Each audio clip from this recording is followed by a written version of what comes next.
প্রবাসীদের ভোটের অধিকার যেটা অতীতে তারা হয়নি, এবার জামাত ইসলামীর পক্ষ থেকে এই দাবিটি অত্যন্ত জোরদারভাবে ছিল। প্রথম আমরা করেছি, গভর্নমেন্টও নীতিগতভাবে একমত হয়েছে প্রবাসীদেরকে ভোটার করার জন্য।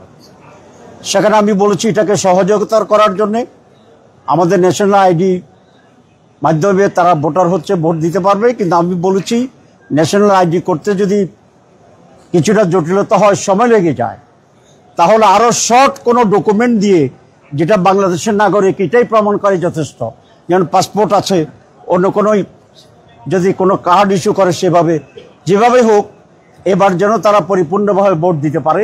এই বিষয়টি আমরা অত্যন্ত গুরুত্বের সাথে বেশি করে আলোচনা করেছি। বাংলাদেশে তাদের জন্য একটা আলাদা ইনভেস্টমেন্ট, যে আমাদের ফরেন ইনভেস্টমেন্টের জন্য যে একটা বডি আছে আপনারা জানেন, আমরা প্রবাসীদের জন্য একটা আলাদা প্যারালাল বডি তৈরি করা, তাদের ইনভেস্টমেন্টের জন্য এখান থেকে গাইড করা, নানা বিষয়ে আমরা সেখানে নতুন করে প্রস্তাবনা পেশ করেছি। এর বাইরে নিউ ইয়র্ক এবং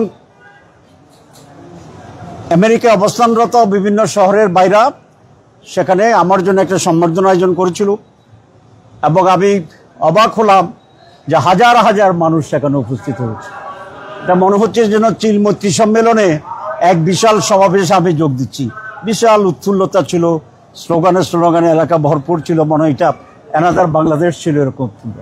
তো সেখানেও আমাদের প্রবাসী ভাইরা তাদের সমস্যার কথা বলেছেন, সম্ভাবনার কথা বলেছেন, বাংলাদেশ সম্পর্কে জানতে চেয়েছিল, বাংলাদেশের ভবিষ্যৎ ক্ষমতায় কারা যাবে সে সমস্ত আলোচনা হয়েছে, তারা কাকে চাচ্ছে মানুষ সেসব আলোচনা হয়েছে।